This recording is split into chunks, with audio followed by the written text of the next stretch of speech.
live in 3, 2. Hey gang, Caleb Shaw, Shaw Realty. Welcome to our first virtual tax seminar. Guys, this is a work in progress. You know, this whole COVID stuff, you know, we're doing this. Last time we did it in person, had a good turnout. So we're gonna bring it to you on Facebook now. Hopefully you're seeing this across about 10, 12, 15 different pages.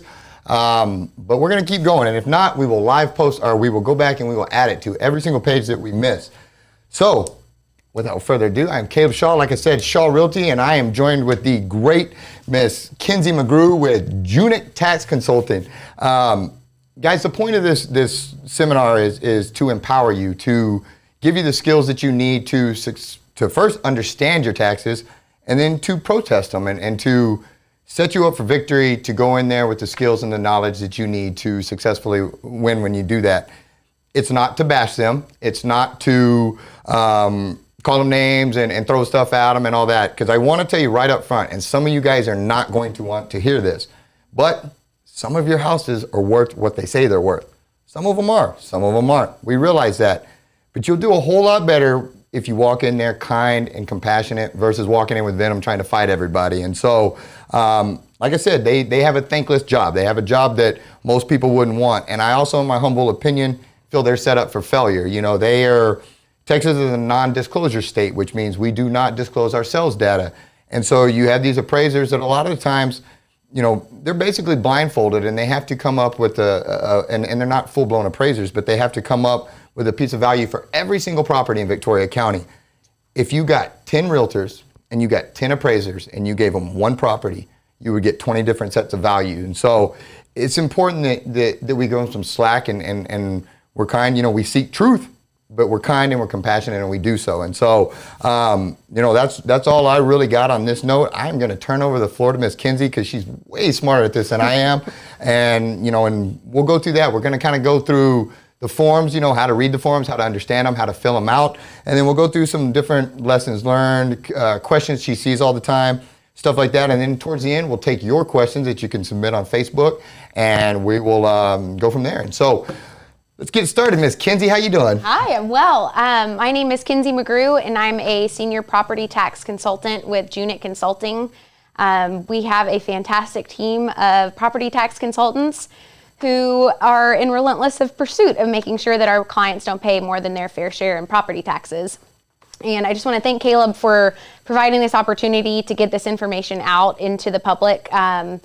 This is something that we do day in and day out, and I think a lot of us take for granted that most taxpayers don't understand the process, and we're here to shed a little light on what that looks like and how you can empower yourself and understand your rights as a taxpayer when it comes to protesting your value.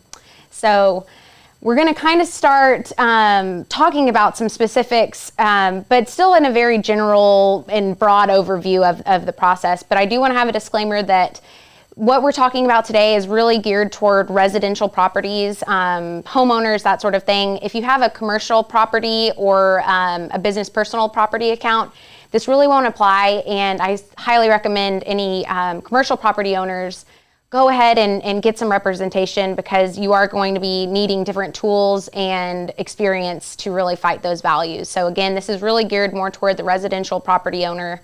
And if you have any questions, feel free to shout them out on Facebook or shoot an email to us, and we'll be happy to help. So the first thing we're going to go over is the fun piece of paper that everybody got in the mail, or most people got in the mail, that has their notice of appraised value. So the law is that the appraisal district doesn't necessarily have to send this if your property stayed the same or was $1,000 or less in increase. So you want to pay attention to a few really important pieces of information. In the middle of the form of what you received, you're going to see something called structures and improvement value. One of our most frequent questions is, well, I didn't make any improvements to my property. What's the deal? You know, I didn't improve it. How could they say my improvements went up 20 grand? Well, improvement is any improvement to the raw land. So, for example, this would be your house. This would be, pool, anything of that nature. It's not necessarily that you improved your property. It's just they're saying that the value of the improvements to your raw land have increased based on their mass appraisal techniques and valuation of your property. So it's not because they put new mulch in the garden or they made that garden look spectacular, that's not going to cause their property values to rise. Correct. So that's another common question is, well, my fence blew down and my trees in the hurricane and I put in a new flower bed. They're taxing me on my flowers. Your landscaping is not included in your valuation. So this is not that you painted your home, that you added some flowers, nothing of that nature. This is really going to be looking at the structures and improvements to the raw land. Another big line item that you really want to pay attention to is your total market value.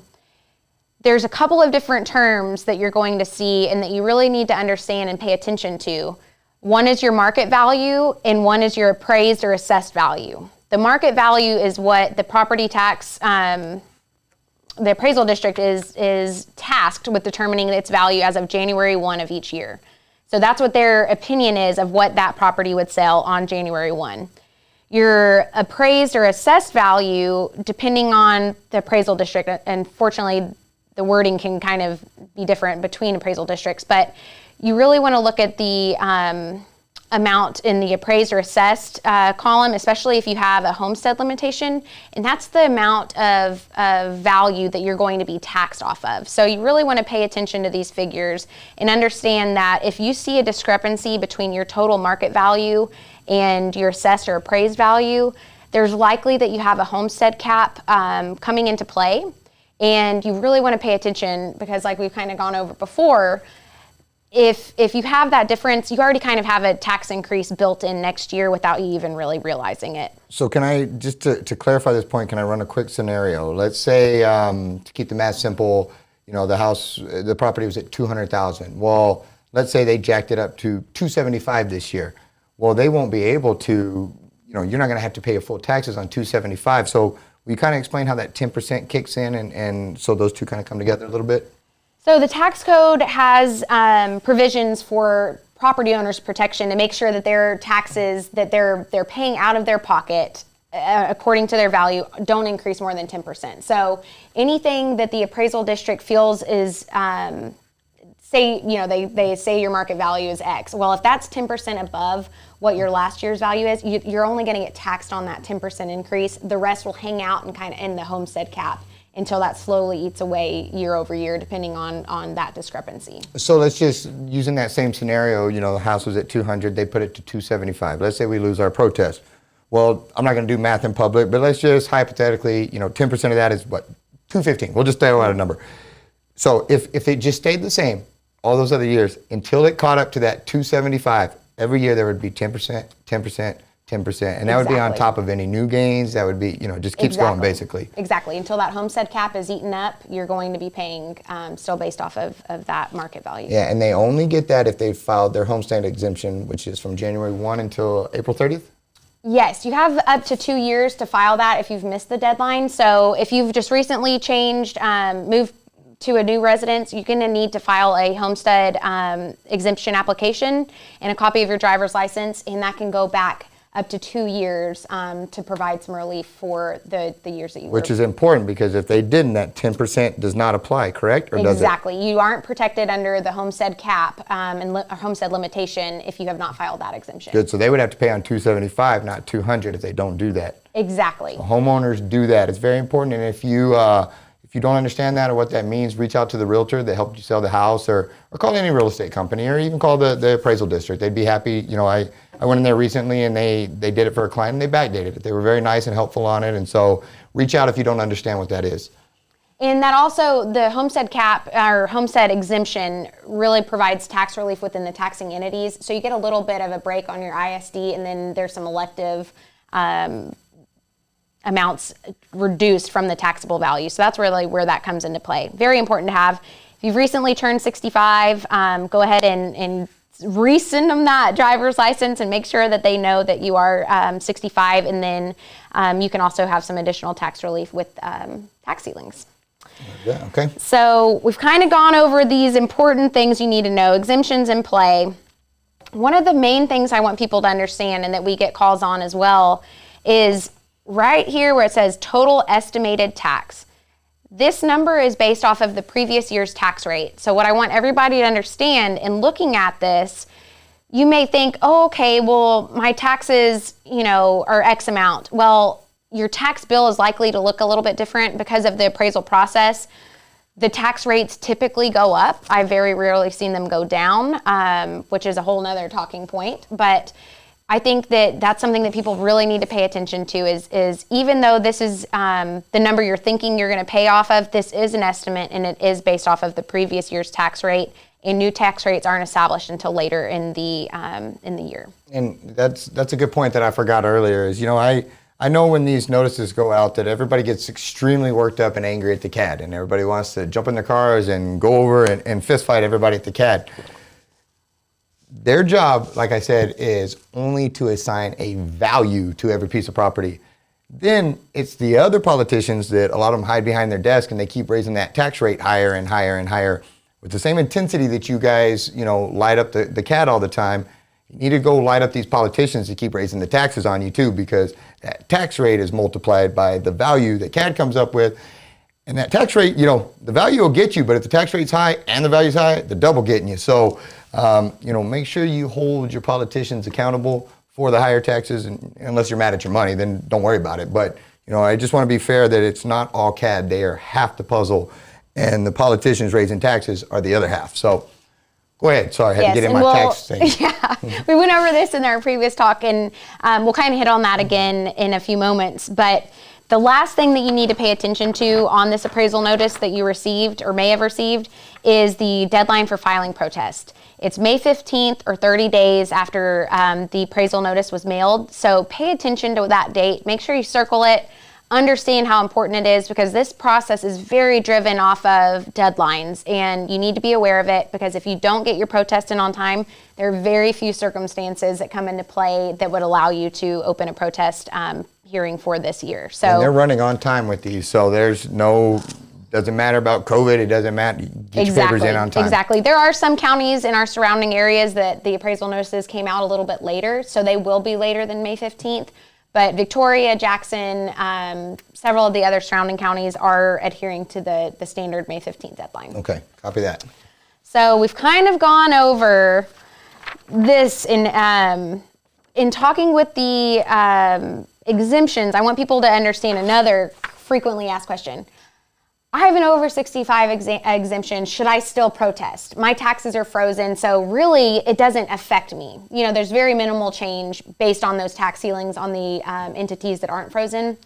So our advice is to protest. If your property is going to be inherited to your kids, like I just got several calls this past week. Man, I just inherited my parents' properties and I just got their appraisal notice, and wow, these taxes are so much higher than we could have ever anticipated. We can't afford to keep this property now. What can we do to reduce this value?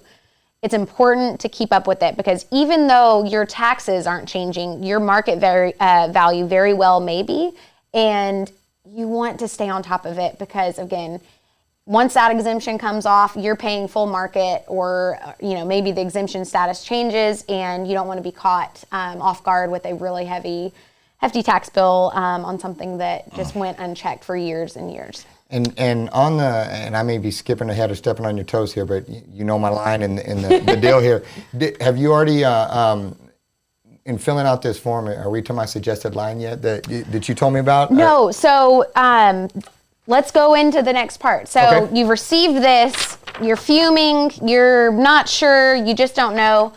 Our take is that unless you've seen the data and understand the circumstances and information in play regarding your property valuation, everybody should protest, whether it went up, down, stayed the same.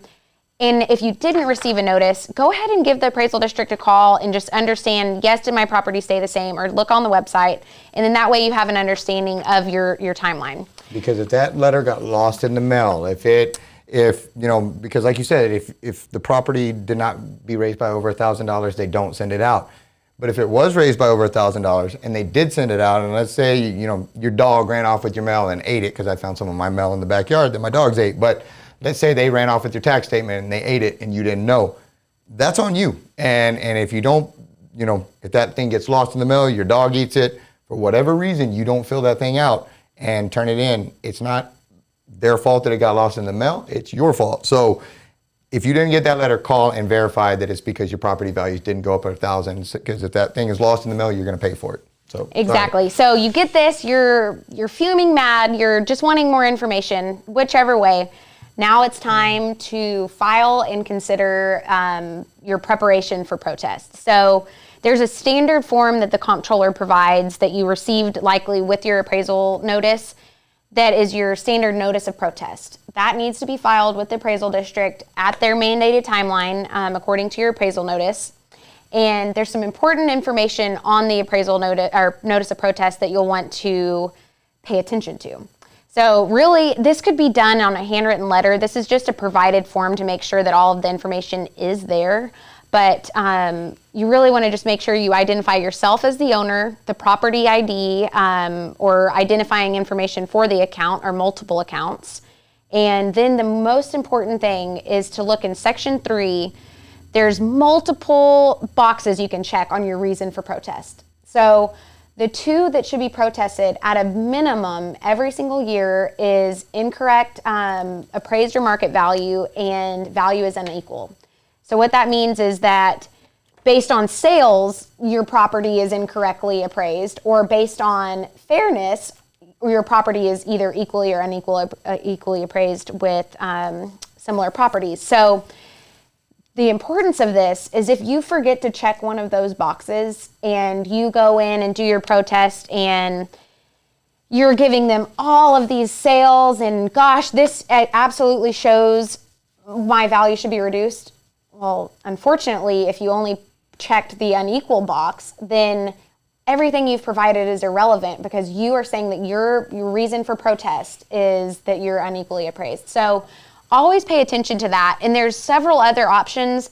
And my recommendation would be if you have, an exemption issue or any other of the boxes that are categorized there, check them that all that may apply. That way you have the opportunity to discuss those in a protest that you may not realize are important, but you really want to make sure that you're protesting both of those things, and we'll kind of talk more about that as we get into the evening. But so you can get in a jam if you check too few boxes, but not in a jam for checking too many boxes. Correct. Okay. Correct. So in my opinion, I think it's worth taking the time to really understand your property's needs and your specific issues and making sure that you've checked all appropriate boxes. Because it could be a combination, two things could be true at one time, right? It could be a combination of multiple things. And so, yeah.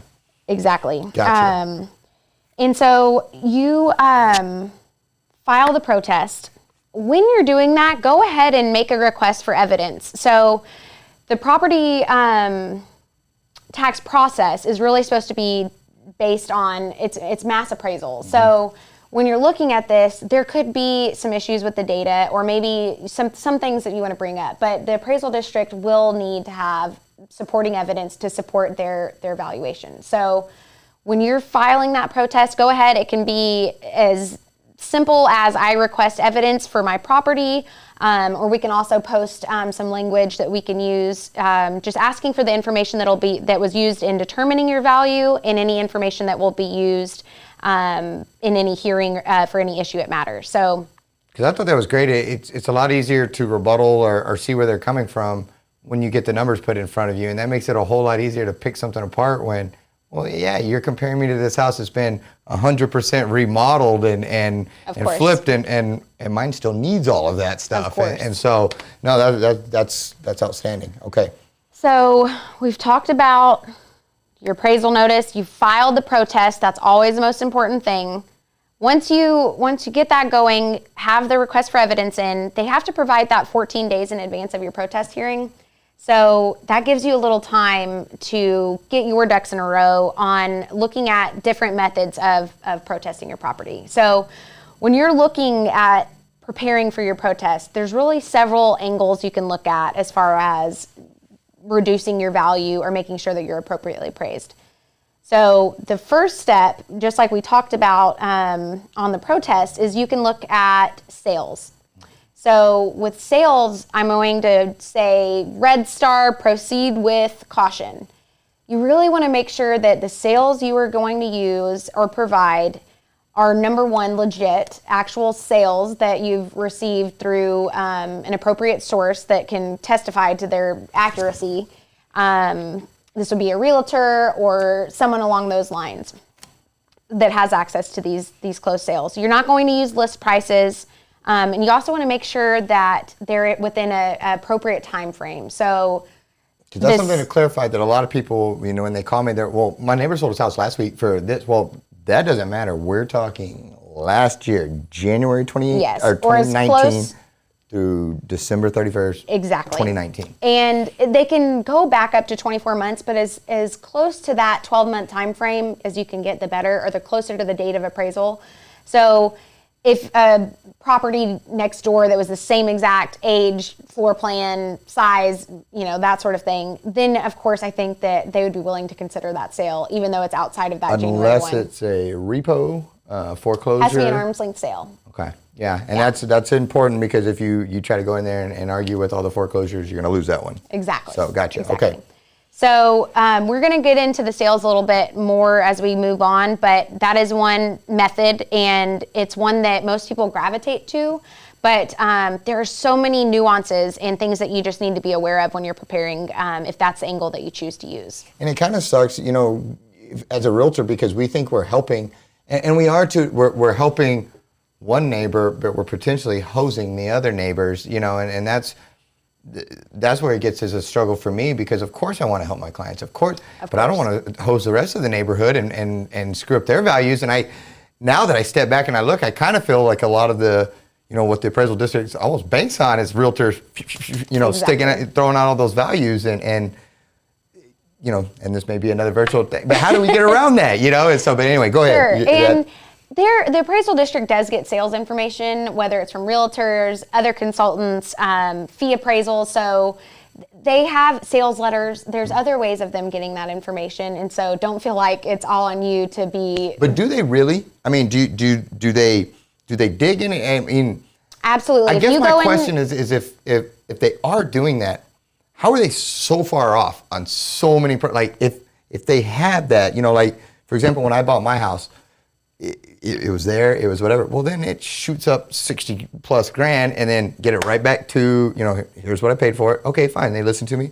But then here we are this year, and it's gone right back up to where it was previously. And it's like, I know there's nothing is sold within 30, 40,000 in my neighborhood ever of what they're saying that the properties are worth. So how do they, if they are in fact looking at those documents, if they are in fact using those, how the heck are they $30,000, $40,000 over anything that's ever sold there, ever? We're going to touch base on this, but every time someone comes in with sales, after that informal or formal hearing, that appraiser or whoever received those documents is going to take them straight to data entry. They're going to get it into their system, flag it for inspection, flag the sales price, and that's automatically going to be pulled into their data from next year. So that's an automatic thing. That's how they keep the information churning. So can you give them the comps and block out the property number and just leave the street and, or put, instead of 207, just the 2 and because I don't want to do the, I don't want to hose one neighbor to, you know what I'm saying? But it's all about adjustment. So you'd have to look at that property's specific characteristics, and you'd have to have that information in order to make that adjustment to the subject property. So but they don't have that information. They do, if you provide it. Yeah, okay. Yeah, fair enough. All right. That's just something to look at when using the sales method for your protest. And you can kind of look at each of these, see what makes the most sense for you and your property and its circumstances. The other thing you can look at is unequal appraisal. So say we live in a homogeneous neighborhood, all houses built around the same time, very few options of floor plans, and same neighborhood. We're very similar. You're valued at 100 grand. I'm at 150. Well, that isn't fair. And so the tax code allows for property owners to be equally assessed. So if you go in and they're just gonna bring me up to 150 and maybe next year, you there. But they're there to make sure that everything is uniform and equal. So if you know that that situation has occurred in your area, and again, we've got to be clear that you're looking at actual similar properties. You can't be looking at the one guy in the neighborhood that has the smaller house or the much larger house, something like that, because there's different schedules that go into play that could affect their values and different features that come into play. Okay. So you really want to pay attention. Is he truly similar? You can look this up by going to the appraisal district website, making sure that the characteristics match up, size, that sort of thing. And of course, if it's your neighbor, you know that he's going to be in a similar area. So do that, take photos of their property. That's another angle you can look at. So you have sales, you have unequal, how I'm valued compared to my neighbors. Another popular way that people like to choose as a DIY method for their protest is there's something wrong with my property method. Mm-hmm. So you're going to look at issues with your property that are not assumed throughout depreciation. So if you have a 1968 house that it has the same effective year as a 1968 house, that depreciation is already going to be built into your value. So you don't want to go in there and be like, I have an old house, and they're going to say, well, yeah, we show that you're an old house, so therefore, that's not a good argument. What you're really going to be looking at in that method is, do you have foundation issues? Do you have inadequate plumbing that just keeps backing up, and you have these really big issues that, think of something that you would disclose when you sell your property. Say, my house, I bought a house and had a pool in it, but you couldn't swim in the pool because they had all this fiberglass in there. It looked pretty, but if it was not functional other than just to hold water, because if you got in there, you get all itchy and all that kind of stuff. So I went and got I had 2-3 different guys give me estimates what it would cost to fix. And so when I went in there and, they had the pool value, whatever, I said, I can't even swim in this thing. Here's the thing on it, and here's one, and so Absolutely. Is that an example of what you're talking about? 100%. There? And so that'll adjust the value of the pool. Mm-hmm. So if you have additional features, you want to look at that as well. But the evidence you'd provide in that sort of situation is a estimate that you've gotten from a reputable contractor, mm-hmm. And some photos. So again, this is, big ticket item things that aren't typical of your property age and that sort of thing that would already be kind of hammered in. And you're probably going to say this, but since you said items and stuff and on the pool, I noticed one of the things in addition to being charged for the pool is they had a diving board on there. They had the pool, well, I didn't have any of those things, and then mm-hmm. I started looking a little bit further, and there's an outbuilding that I don't have and things like that. So that's another thing that I would suggest, and I'm sure you were getting to it, and I just jump ahead because I get excited, but people need to examine and be very clear that the things on their property that they're being charged for, they actually have. And then to take it a step further, correct me if I'm wrong, they also want to check the code or the status of it, for lack of, because if you got a 30, 40-year-old porch that's rotting, but they're classifying it as a new porch and giving it full value, you want to address that also, correct? So the very last thing, you've looked at sales. You're getting all your ducks in a row in preparation of your protest. You looked at sales. You've looked at how you're compared to your neighbors. You've looked at any defects of your property that wouldn't be typical or accounted for in a depreciation schedule. The last thing you're going to do is finally this evidence that you've requested will come back to you. And you've checked the sales box and you checked the equity box. So what this is going to look like is you're going to receive what's called an appraisal card. That's a very top piece usually of your evidence packet. So this is where you're going to look for all of your properties, information, characteristics, a sketch of your house. Here's where you want to just pay attention to what's going on with your property. Does my square footage look right? Are they saying that I have, segments that I don't? Or are they saying that I have a barn that I don't have? And those mistakes are made a lot, guys. So don't just assume that it's correct, because a lot of these things are wrong often. To err is human, and we make mistakes. And I fat finger stuff all the time when I suck at typing, and so I'm trying to type and I hit the wrong button, don't catch it till I hit post, and it's like, oh crap, now I got to go back and fix it. And so that happens a lot. It's not like they're, I hope they're not. I don't think they are. That they're just trying to make things up to get you. It's somebody at some point probably had it, and it's just never been updated or taken off, or it is a mistake, And remember, this is mass appraisal. They are not going out and appraising every single piece of property. They'll on occasion do some field checks or do some site inspections on a reappraisal or something of that nature, but not every single year are they going out to every property, taking photos, that sort of thing. So just check the information on your property, make sure it's correct. The next things you're going to want to look at are the sales and equity grid. So we talked about this. You've gotten this information, you've requested this information, but what does this mean? So when you get this, do not get intimidated. Where property tax consultants really differ from, even realtors or the typical taxpayer is we're well-versed in appraisal methods, in concepts, and we're also well-versed in the property tax code and the way things should be done according to the code and also to standard appraisal practices. So when you get this, I know you're going to be overwhelmed. You're going to go, oh, okay, what does this mean? Okay, their value must be right because they have all this. And just let them handle it. I'm over this crap. If you get to that point, we're here to help. But don't get overwhelmed and just try and take a breath. And there's some kind of big overarching things that you need to pay attention to when you look at this. So, this is a sales comp grid that was provided for a property last year. When you get the grid, okay, you're going to see your property, and then you're going to see the comparable properties that the appraisal district is using. So this is kind of what I was talking about earlier. When you provide a sale or when a sale is used, it's going to, then you're going to adjust your subject based on that comparable. So understand that if you provide a sale that is not truly comparable, it very well could indicate an increase in your value.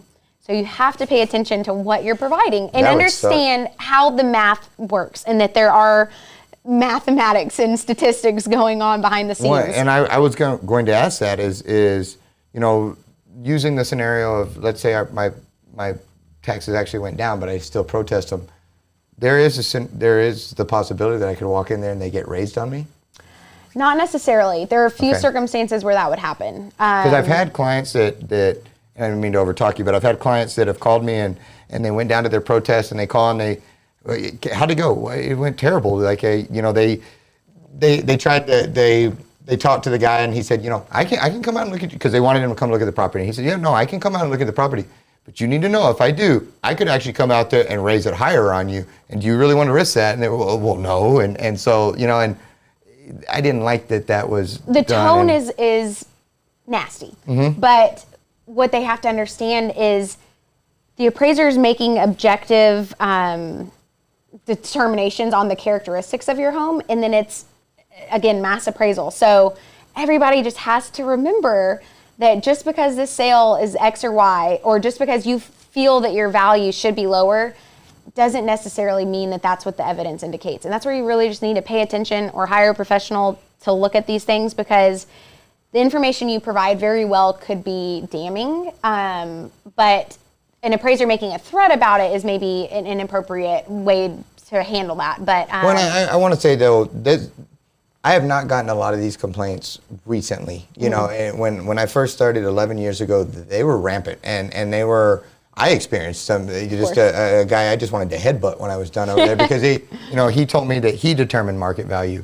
Not what somebody will pay for a house. And I was like, you're trying to tell me that you sitting right here in this office, you determine market value. And he's like, that's right. And if I say it's gone up 50%, then it's gone up 50%. I was like, you're full of it, And then I had another one that told me, same guy actually, that told me that the condition of my house did not matter, but I had a big house. And I was like, it's a big piece of crap right now. It needs, so I was able to afford it at $90,000 because it needed a ton of stuff. And he's like, no, it doesn't matter. And I said, you're really telling me the condition doesn't matter here? And he said, yeah. And I said, I'll take this fight all day long. And then I lost. And so but again, this was years ago. And my last several experiences, I will say that the young lady was very kind. Everybody was kind when I walked in, and it was a different experience. And so I want to be fair to them that, these stories have come from past years. And recently I haven't heard very many nightmares out of there. So I want to be fair. We hear it all. Yeah. I mean, I'm not saying they're not there. I'm not saying they're not there, but I just want to be fair. The highlight of this all is the values are based on evidence, either the appraisal district's evidence or your evidence. And really what you got to come into this looking at is their evidence more, is it better than mine? So are their comparables more similar to my property? than I'm providing. Or hey, is there some middle ground? Maybe they have a really high comp in here. Maybe they could substitute that with one of the sales that you provide and try and get that value down that way. So there's different ways to look at it. But again, this is all based on evidence. I saw a post the other day of a guy just saying, go in there and say that there's no way that my property is worth what they're saying it is. Well, no, you still need evidence to support your opinion, and this is all opinions. So this really is your opinion and the appraiser's opinion, and kind of trying to compile all the evidence that you can to make the most appropriate judgment call on your property. And I would, and this, we never discussed this, but I would, if I recall correctly from looking at statistics, is, your best shot is with that first person that you meet of having any luck, because I read some board statistics or something that, like, once you go to that board, that I think 75% of the time, or 80, I mean, it was they stick with it, they don't change their mind. Like, once you go from that, whoever you're sitting with, that first negotiator, once it goes onto the board, I read some deal that 79% of the time they hold to, they don't. There's very small times that they actually change their mind. And this is something we'll get into, but one thing that people need to really understand is there's really two things. You have an informal meeting or informal hearing with the appraiser where you discuss your property values. Then there's a formal hearing with the appraisal review board. The appraisal review board does not work for the CAD. They are paid for by the CAD, but they are supposed to be a unbiased third-party person to come in and really listen to both sides of the argument and make a determination. Yeah, that's a whole nother, we'll get into later, but I do find it odd that there's a member of all the taxing entities that sit on the board that hire the people. Like that seems like a conflict of interest there, that the people that are making sure they get that money are on the board that selects the people. That and seems that's like statewide. It's not just Victoria, you're right, but it's still statewide. It still feels like an incestuous little circle they have going there that makes sure that it makes it tough for people to feel heard or for people to feel like they can go get. Because the very people that are taking your money are the ones that make the call ultimately, whether or not well, of course they always get theirs. Sure, and there are some great ARBs that are really there to listen and are there on behalf of the taxpayer. And then you get in some where it feels very much like they're rubber stamping the appraisal district. So just proceed with caution. Know that you have different remedies for either. But to jump real quick, guys, I don't know if you can hear this or not. I don't know how much is picking up. We're not spitting on each other or anything. It's raining pretty hard now, and we got a metal roof. So if you're hearing a lot of sight, there's not a football game going on in the background or anything. It's raining on our metal roof. So sorry, I didn't mean to cut you off. It got really loud all of a sudden, so I didn't know what they could hear or not hear. To jump back to our sales grid, when you're looking at this, the evidence the appraisal district provided, again, you're kind of going to look at this the way you treated when you were looking for your sales comps. Make sure that they're in the same neighborhood as you or a very similar neighborhood. Make sure that it's in similar square footage range.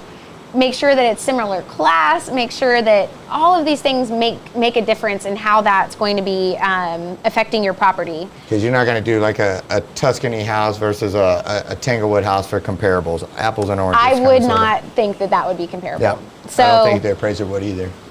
The other thing that I would really like for taxpayers to understand is this is not gospel. You get this, it looks very professional, and it's intended to be used as such.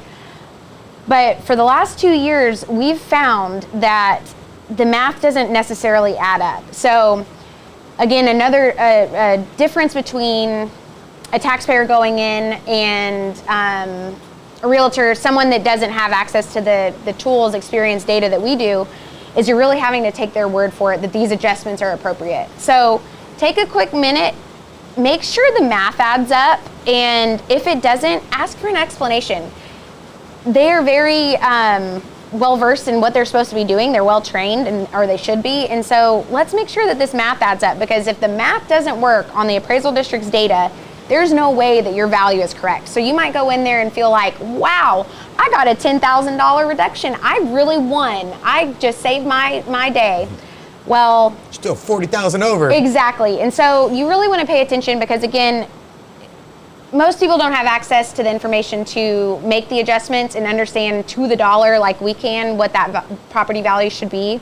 So again, make sure that the math works, because you're putting a lot of faith in a software system that is not provided by the state, like some people may suggest, it's not provided by the state.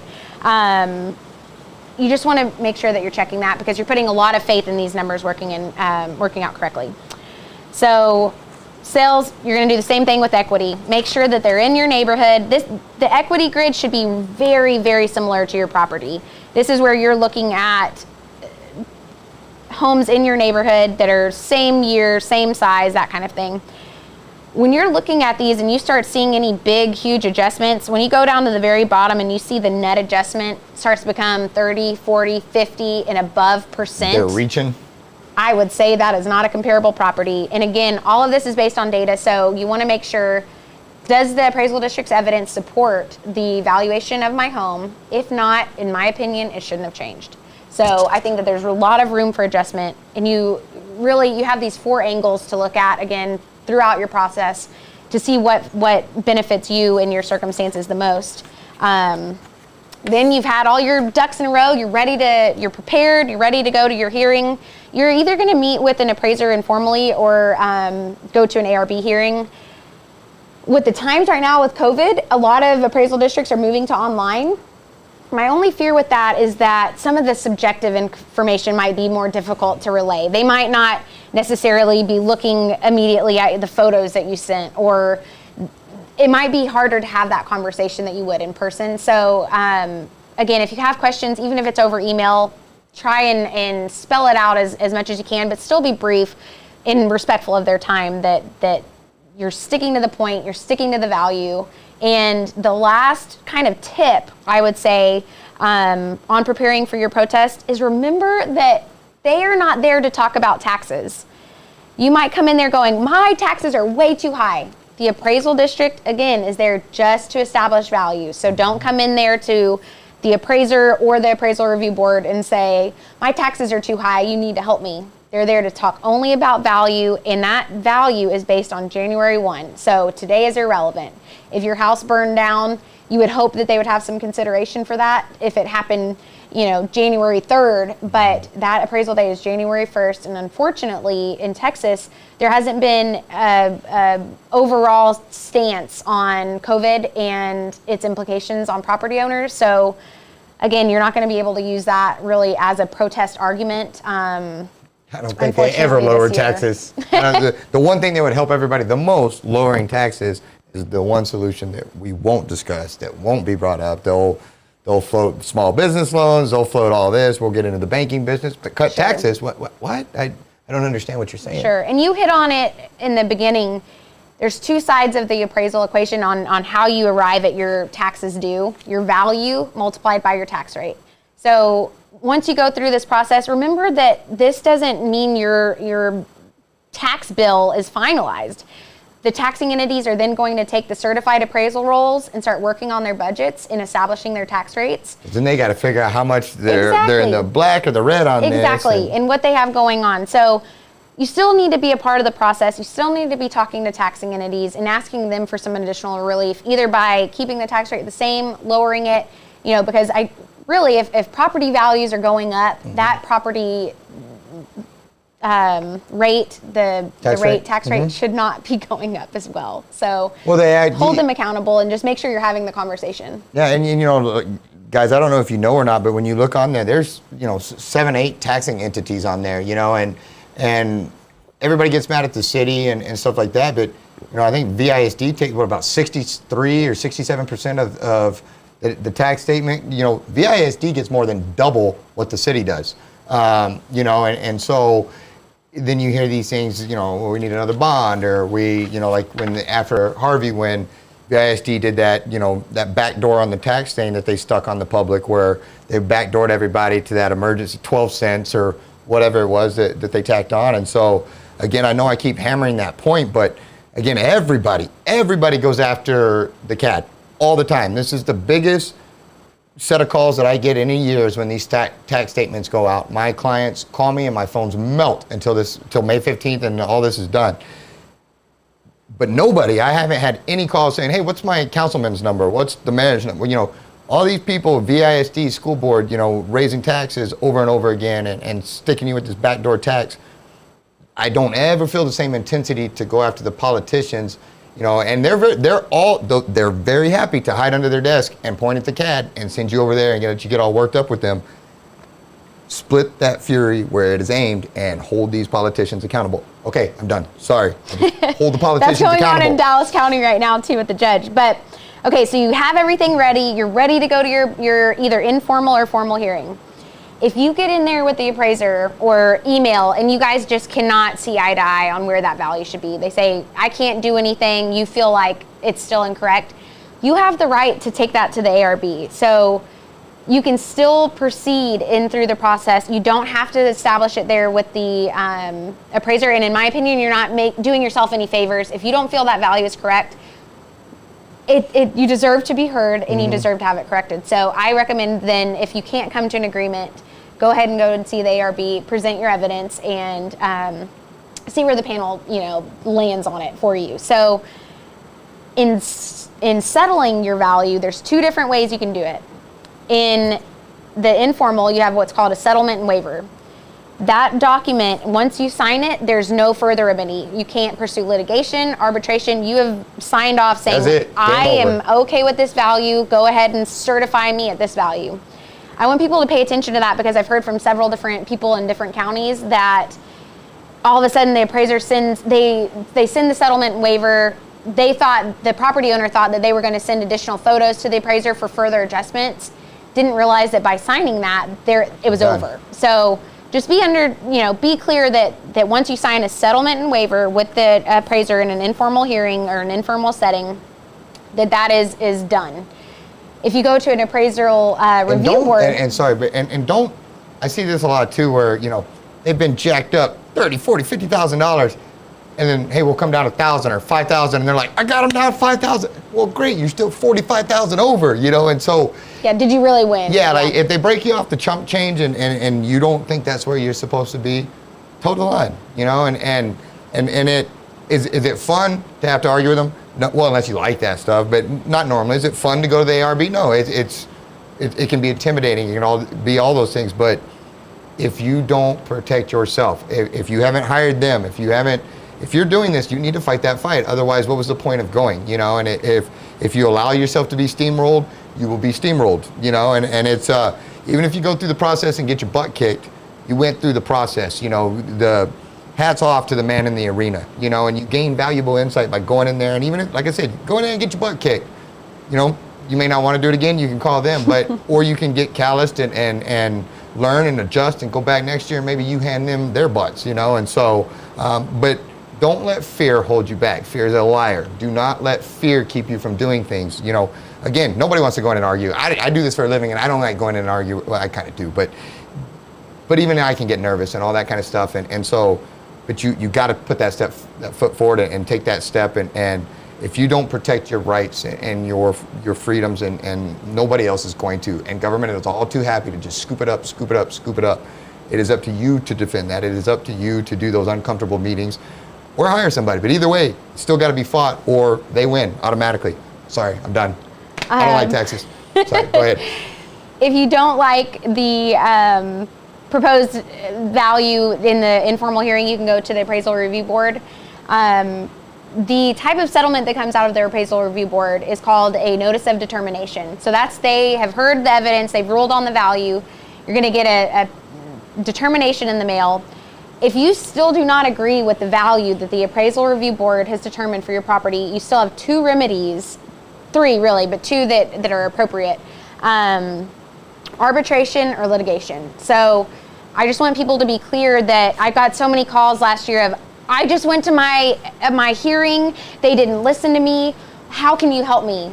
And unfortunately, it was too late for us to step in and take the appropriate action, provide the appropriate evidence to help them.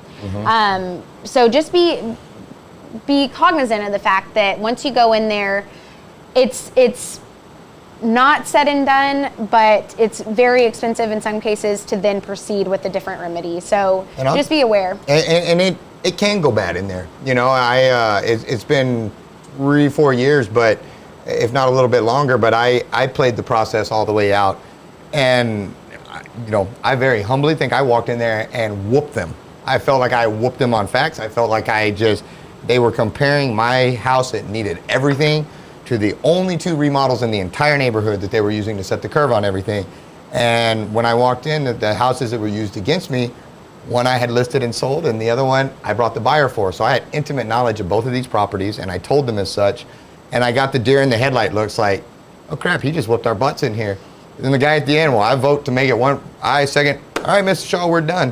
What do you mean we're done? Like, we're not even within 40,000 of each other. What do you? Yeah. Well, you could pick up your arbitration package on the way out, and it was a very frustrating feeling because I felt like I had everything on my side. And that quickly, they just, I'm done. And because there was 10 other people they wanted to get to, and I didn't feel like truth was heard. I didn't feel, like I said, I felt very, and I'm biased, but I'm also not blind, and I seek truth. And I felt like I walked in and whooped them, and then I got beat and sent packing, you know. And I that same time I came out of there a little bit hot, and a young lady grabbed me in the hallway when I was coming out. And again, I want to preface, this is at least 3-4 years ago, you know, at least. But she grabbed me and she was real nervous, and she said, Caleb, I can tell it didn't go well in there for you. And I said, no, I'm ticked off. Those morons don't know what they're doing. And I was all mad. And she goes, well, I just got an actual appraisal. She said, we just refinanced our house. And she was holding it in her hand. And I saw the appraiser. It was a good appraiser in town. And she's like, I just got this appraisal. And she goes, they wouldn't even look at it. She goes, I tried to show the guy, and he just said that his numbers were better than mine, and he wouldn't even look at it. And she got an actual appraisal, you know, and they wouldn't even look at it. And so granted, that's tough. That's what she told me. But it was right after I came out of my meeting where I got slapped around when I stood in truth. And so, you know, I don't say that to scare people, but I also want to be honest with people and let them know. And again, this is 3-4 years ago, so it may be different people on the boards. It may be different whatever, but you may have everything in there and you may still lose. And that doesn't mean don't fight, you know. And so I just want to be honest and let people know that, you know, you may not win even if you do everything right, but you still need to fight. Our team of consultants, we have been doing this for years and years and years. And I think that's something that's people need to understand is we know what we're up against. We see the systemic problems. We see the issues with data. And people need to understand that this is a lot more than just what meets the eye. It's possible to DIY, but there's so much more into it. So if you ever do run into a situation where something just is over your head, you don't understand, you don't know how the code applies to your property or how the sales might actually impact your value differently than you think, it's in your interest. It's in your interest to go ahead and get some help, especially like, you know, people like us. We have skin in the game, and we're there to make sure that you succeed. Our goals align, and if you need help, seek help. Well, and that's something, guys. The skin in the game that she mentions that I think is very important that people understand is I don't, you know, hey, here's $100, go fight my taxes. That's not the way it works. If you go in there on my behalf and you don't win, I don't owe you anything. Exactly. It's a wash, it's free. But if you go in there and you do win, you only get a percentage of what you save me, correct? Exactly. So we work off of a contingency fee, and that really does help to make sure that our goals align. If you're going through this process and you are looking at hiring a consultant, I would steer clear of any flat fees because they've gotten their money and they can do whatever they want. Our goals align completely with our client. So if we don't save you any money, we don't send you a bill. And I think that that's something that's really important is we put significant time into our clients' properties, and we want those values to be correct, but you still have to have evidence. We can't just will them to be lowered. Right. There has to be the evidence. You have to put in the legwork. And I think that with the information we provided, people do have a leg up on how to be successful in protesting their properties and kind of understanding a little bit of what is in play. Again, this is a very general overview, and if any people have specific questions, they can get with us. But yes, we don't charge people unless we save them money. Well, and it makes sense. And in the same breath, when I tell you to fight and to do all these things, you know, I guess there's some wisdom to knowing your own limitations too. And you know, like I have a wonderful CPA because I'm not going to do, like, I don't understand my taxes. I don't understand 27 pages of tax code to figure out how to do my deal. So I hire somebody because I know that I can't do that, you know, and so just like the same way I'll never outcook my wife, and you know, I mean, she's good, you know, and so it, you know, and I guess knowing while I preach fighting all the way through, it's you're still fighting if you just get somebody better than you to do it. So, and I know, my parents use you guys, several of my agents use it, you all, and everybody just loves you guys. And so I appreciate it, but I also appreciate that you've put out and give the people the knowledge too. And that shows your worth to me, that, you'll still spend your time, even if it doesn't benefit you. I do that a lot of times. People call me, "Okay, will you just give me some advice?" Absolutely, and I give it to them. And so, I talked to Guy today for 2 hours almost on how to maneuver some issues that he was having, and we're happy to help. What are some of the, you had started to say don't settle. What are some of the things that you don't want them to fall for? Things that the don't fall for that. You were kind of telling me about that a little bit earlier. What are some of the things that, if I'm setting you up at the right time for that? Sure. And so the phone calls that we receive, there's always a recurrent theme, and one of the things is that we hear over and over, no matter what county it's from. Well, it happens more in some counties than others. They'll go in there and either the appraiser or the appraisal review board will say, the state is telling us that we have to raise the value on your property. There are very few circumstances where the state will impose a value on a specific piece of property. So be aware of that and don't fall for that. If they're saying that, then ask for the documentation that backs that up, because that's very intimidating. When you can kind of pass the blame on someone else to say the state is telling me, that's a whole different ballgame. And I think it shuts a lot of people down and intimidates them. On that note, before we move on, guys, it's about 7:02 right now. So if you want to start submitting your questions on Facebook, I think we got a little bit of a delay or whatever. If you want to, we're going to go through a few more quick things. But if you want to start getting your questions in so I can go to them, so I can ask them, start doing that now if you don't mind. I'll scroll back up, see if I've missed any. I hadn't been watching the feed, but start getting your questions in now so we can try to maybe wrap this thing around about 7:30 or so. So get those questions in. And speaking of, I've heard some changes, and I with tax code and law, and I've heard that, because of the not being able to raise things without a certain percentage, without rollback elections, all this, that the fear that was that a lot of appraisal districts were going to try to just stick it to everybody as much as they could to get as much money as they could before these laws, hamstringed them and stuff. Is that something that you can speak intelligently to right now, or something we should do a little more research to? I've just been asked that question, and I didn't want to answer it because I didn't feel fluid enough to give a correct answer. I think what they might be talking about is more about the taxing entities and their taxing rates. The 2019 legislation that was passed, there was a huge bill, SB2, that was passed that is coming into effect this year. And so that's changing a lot of things in the appraisal process. But that's really geared toward the taxing entities and their ability to not increase from 3.5 to 8%. Tax rate side versus exactly.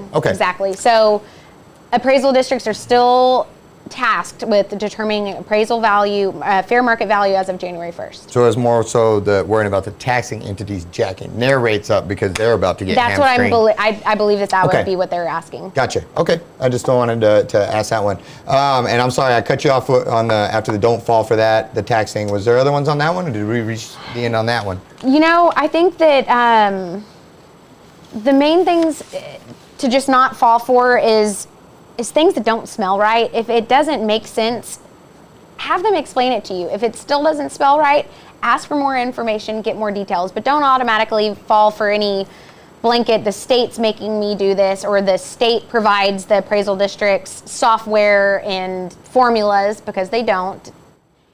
It's things like that you just need to be aware of, and that's where we kind of can come into play in helping you to understand the tax code and these appraisal practices that are supposed to be in play.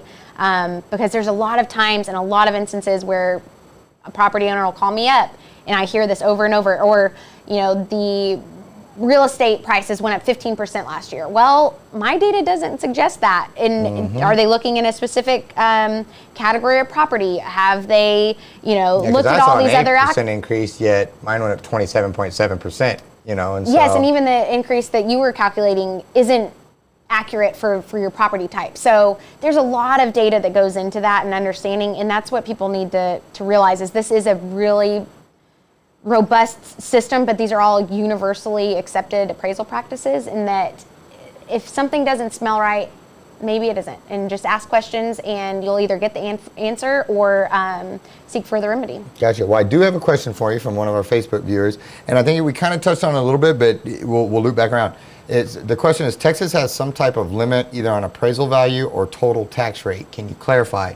I think that may tie into that 10% homestead, but I'll let you answer that one. This is your ball game. But so what I'm understanding from the question is they're probably talking about the 10% homestead cap, and that's just saying that they cannot go up on your taxable amount more than 10% year over year. They can raise your value, however, but exactly. If you filed your homestead, they can only make you pay up to a 10% increase every year. Exactly. Gotcha. And then that total tax rate thing that she may be talking about is what we just talked about on the politician side, where they may be getting their hands tied a little bit on what they can, how much they can raise them without a rollback election. Without voter approval. And they changed the language to make it easier for people to understand, but yes, it's essentially the same thing, and they'd have to get voter approval to raise it above that Gotcha. rate. I don't know if you're the one to ask on this or not, and I may have asked you the last time we talked, but I'm very bitter about that VISD backdoor tax that they did on everybody. When you had a hurting community and they knew it, and they went back and they used a loophole because of the emergency situation to gig everybody on taxes. Well, it was supposed to be a one-time thing, and I'm sure it was.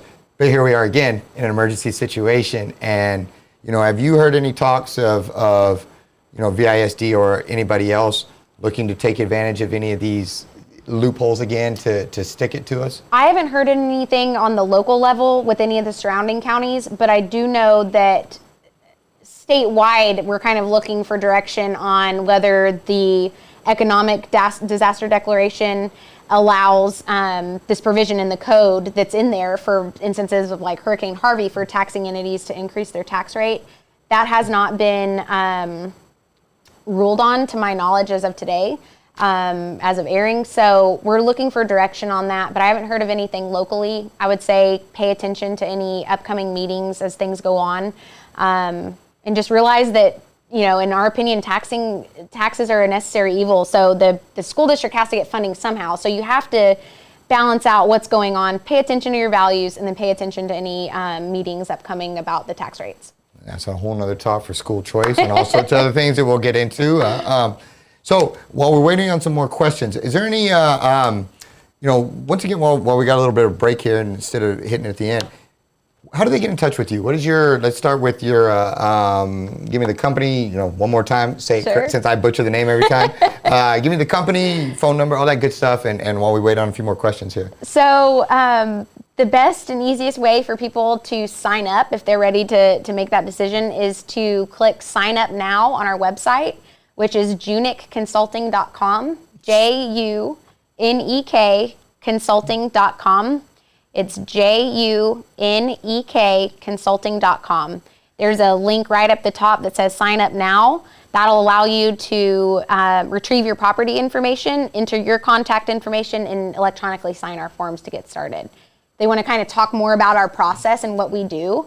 The office line is 361-574-7037. And one of our senior consultants or other property tax professionals can help them talk through it. But what we typically do is take the ball and run with it, is what I say. So we try and make it as easy on the taxpayer as possible.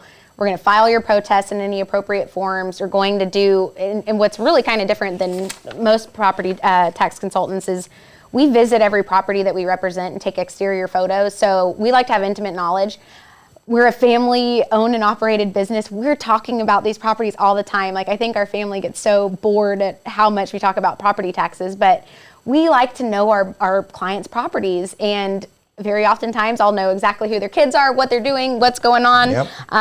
We're family-owned and operated, and we like to treat our clients that way. So we're always available by phone. The majority of our clients have our cell phone numbers. They'll text us, they'll call us. We're happy to help with any questions that can come up along the way.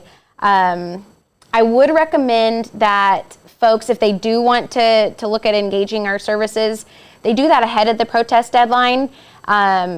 We like to make sure that the appropriate issues are protested and get that in. And it also helps to ease up the appraisal district scheduling, because they have all of this stuff going in, and it's really difficult to start pulling out one protest by one to to transfer to our representation. So I would recommend, if you are going to or considering signing up, give us a call now, especially since the protest deadline is rapidly approaching.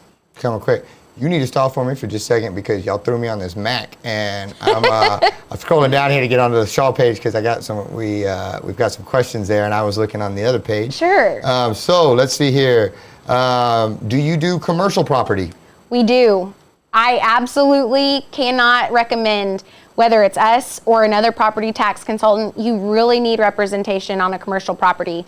The methods that we talked about today really just are out the window. You're really going to be looking at the cost or income approach, and taxpayers don't have access to the skill set to understand those valuation methods and the data and tools to come up with those valuations. So absolutely give us a call, and we could talk about your specific issue, whether it's we have almost $2 billion worth of properties in our representation, so we do everything from dealerships, apartment complexes, all the way to houses with 3 walls. So we've seen it, and we're happy to help. What if they lost their protest form? Where do they get a copy of it? You can Google it. So it's a state comptroller form. Google it. Type in Texas property tax protest form. I think it's form 5132. If I'm going to rattle that off, I'm not sure. Can just you call Google the CAD it and ask for a second? You can, and again, as long as you have the appropriate information, you can even handwrite this. So you're going to want your name, the name that the property is listed under, your property ID or property address, and then reasons for protest. Sign it, date it. Which they can find on victoriacad.org, and then go to the property search and to find their property ID. Sure, yep. or again, your address, any kind of identifying information, you should be fine to do that. Do you guys do business personal property as well? We do. We do a ton of work, especially in our area for oil field companies. That is a ton of equipment to be managing. So we help them establish values and make sure that those are correct. And we can help just about any kind of issue you may have with business personal. I've got a question. Should I file to appeal even if I don't think I will appeal? I don't think that anyone should purposely waste the appraisal district's time. So if you want to pursue a protest, then pursue a protest. If you get in there, and again, we protest values that may not necessarily go up, but we feel should have maybe gone down the previous year, or there's some issue. If you get the data and it suggests that your value is okay, then okay, but don't do it willy-nilly and just, do it and forget about it, waste their time. I would be respectful of their time, actually look into the information that you're requesting, and look into your property specifics. Gotcha. So the question is why, I got another one. Why has everyone's tax appraisal gone up so much, and why this year? Because we always see jumps and whatever, but a lot of my calls that I got this year, including my own, were huge, like huge. And I mean, they're always kind of, but I mean, the ones across the board this time were just brutal. Like they just came out with a big old bat and smacked people around. Is there an answer, a rhyme, or reason of why this year just across? I mean, like I said, most people that I've talked to, I mean, it wasn't, we went up 5,000. It was, we went up 40,000, 50,000, yep. 60,000. Like, I've had multiple increases of over 100,000 in just calls in the last 2 days. I don't think it's specific to this year. We see these kind of increases every single year depending on the property type and the data supporting that. Again, this is all supposed to be data driven. So there's something going on with your property type or something to where when they look at them, when they apply their mass appraisal technique, it's increased those properties. How do they, and I kind of alluded to this earlier, but how do they, my neighborhood, for example, they've got 2 or 3 houses, 20, 30, 35 grand higher than anything that's ever sold out there, ever. Like, sure.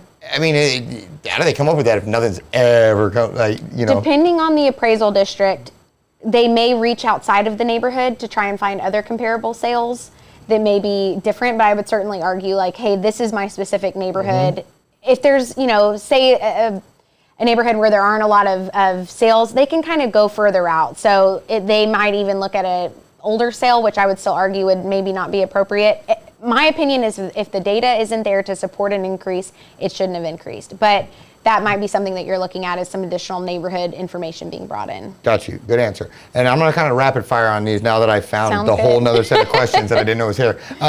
So how many, I've had 2 people ask now, how many comps should you bring in with you I mean, I would assume the more the merrier as long as they're going the direction you want them to, but, Sure. you know, generic answer. You need a representative sample. So don't find one comp that is your neighbor that's down the street that's lower than you. You need to have a representative sample. So for sales, the appraisal district typically provides between 3 and 5, and for equity, you might see anywhere from 6 to 9. So it just depends on what you're looking at and the information available to you. Okay. All right. I've said we've got somebody, we have a shop with 2 acres on a crappy private gravel road. How can I find properties similar to compare? Our appraisal value went up $15,000. I would need to see the property specifics, but you'd really kind of need to lean on a property tax professional that understands the characteristics of your property. Like, for example, I would look at your property and then compare it to what I have in my system and my knowledge and database of a comparable property. So it's a little bit more difficult for someone in a rural area to really kind of understand what that might look like. Gotcha. Somebody else says, my market value went up $45,000 this year. Is there a goal dollar figure to shoot for during my protest or appeal, so we know what is considered a low ball figure? You know, so when they jack you up like that, where do you know? I mean, if you don't do this and you don't really, where do you go? You know, you don't want to if. Exactly. So again, this kind of goes into play of where it does benefit you to have a property tax consultant. And I'm not trying to do this spiel, but we just simply have access to more data, tools, and experience to understand what that might look like. So we can figure out to the dollar what the target value for that property is. If a property owner is going in there blindly, they have somewhat of an idea, they know it's too high. I like to get it right. That might look different for any single property. So for example, if this property, it might be right, or it might be needing to come down $5,000 based on equity or $23,000 based on sales. I would look at each property individually. There's not a hard and fast answer of a percentage. It just depends on the property type and the data supporting it. And there's not really a way for the property owner to check that on their own. They're going to have to trust the appraisal district to supply that value based on the comps. And and so much of this system just for the taxpayer and even the CAD and stuff, it seems like a system that everybody's set up to fail in. The taxpayers, we're piled under a bunch of crap we don't understand with a bunch of information we don't know how to get to, and it's on us to go fight it. And then they're piled, like, they have to come up with every single value in town, and they don't have all, it just seems like everybody's blindfolded running into each other here. And it feels that way until you understand that there is an entire code book of laws and different things in appraisal practices. There are rules that if they're followed, this system will work. It's when you start seeing issues with adjustments or issues with, kind of the state's overview of the property value study. They're checking for a level of appraisal, and it again is opinion of value, but we're trying to make sure that everybody's following those rules, following the appraisal standards so that it is done correctly. Because if it is done correctly, the system works. Gotcha. Where do we get the property description you talked about that lists the items on your property? Because that does not come in your initial letter. You're going to be able to find a very general, depending on the appraisal district, information on the appraisal district website. You can usually just type in whatever the appraisal district's name is, CAD, and it'll pop up a property search. Search it that way. That's going to be a very general overview, but you're really going to be able to hammer in on the specifics once you've requested the evidence and can look at what we call an appraisal or property card. Do you service more than Victoria County? Yes, we're in over 35 counties, so we'd be happy to help. They took a bit to my, oh, yep, sorry, I'm catching. Yes, we're on a bit of a delay, so yeah, I'm trying to catch up with everybody here. I think you guys back in control. Y'all tell me if I missed anything, but I think we are caught up with the questions and stuff. Do you have any final tools, tips on your way out? Again, guys, thank you for tuning in so much.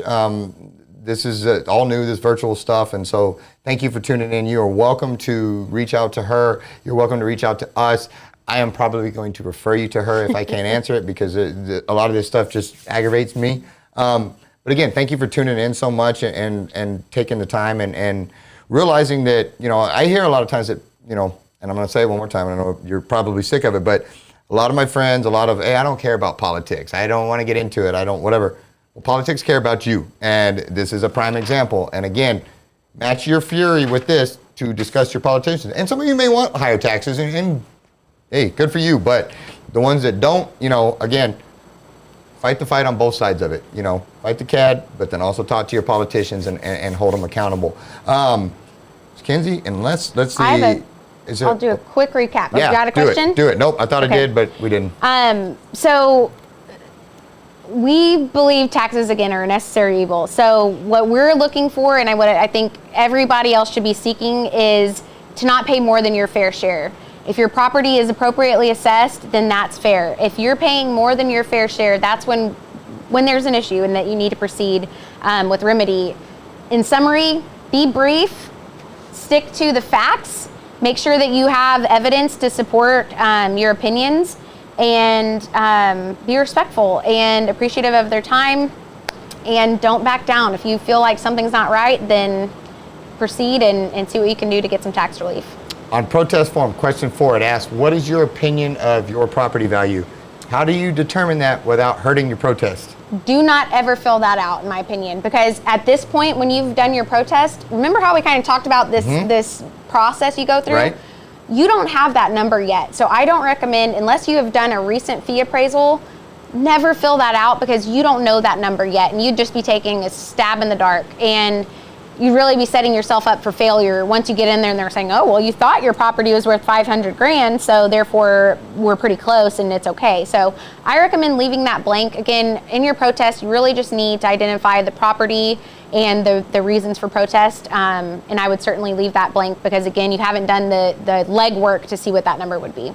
Gotcha. And we touched on this, but again, what percentage of tax savings should I expect to pay a consulting firm if the tax is decreased? So again, what are your fees on, but I think this is a good thing to hit again.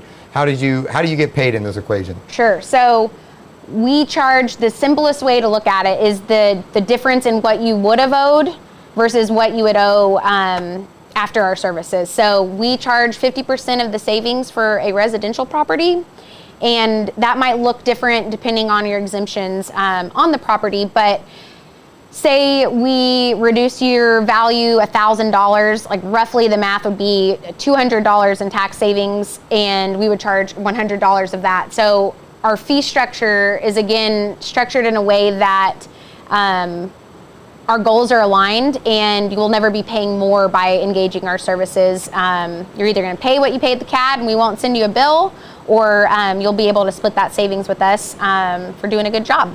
And for commercial, we charge 30% of the savings. Gotcha. We've got will we get the appraisal card just by sending in the notice of protest? No. No. Okay. No, you need to request the evidence. Otherwise, they're going to get to work on your property and try and knock out your protest. There's a very tight timeline that they're doing this, and they're trying to certify the roll, or 95% of the roll, by July 25th. So request that evidence. Otherwise, you're not likely to see anything except for an offer that you don't know what it's based on. Gotcha. Let's see. You can request. Oh, that was somebody telling somebody else something. I think we are just about done. How many properties? Yep. Kinsey, well done. I want to thank Steve and Jake as well. There's a lot of stuff that goes on behind the camera to put all this together and make it look good, and they did a great job. Thank you, Wallach, for letting us use this fancy little office. Looks very nice in here.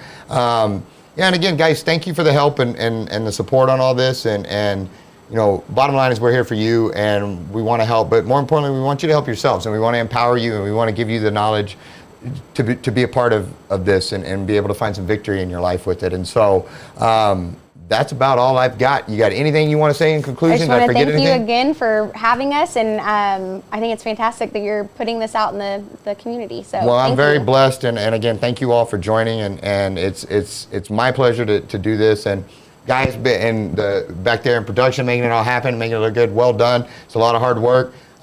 Guys, I think that's about it. This is our Shaw Realty virtual tax seminar here. And again, please reach out, message us, call us. If it's too complex, I'm going to forward it to her over here. But thank you. And again, don't go in there and just go fight with them for the sake of fighting with them. Be kind. They're people just like you are. They got a job to do. And you know, I don't think very many of them like just sticking it to you for the sake of doing it. You know, it's not like they wake up every day and just want to know how they can ruin people's lives. I don't think it's that. They're just trying to do a job too. And just like in a lot of ways, I think we're set up to not succeed. I think they are too. And so a little bit of kindness and compassion and will go a long ways, but toe the line, you know. And like I said, if they try to steamroll you, then do what you got to do, you know. And so, anything? You're good. Anything? No, give us a call if you need help. Give her a call if you need help. Caleb Shaw, Shaw Realty, Homes for Heroes, and Junick Tax Consulting. Got it. We'll see you at the next one, guys. Thank you so much. Thank you.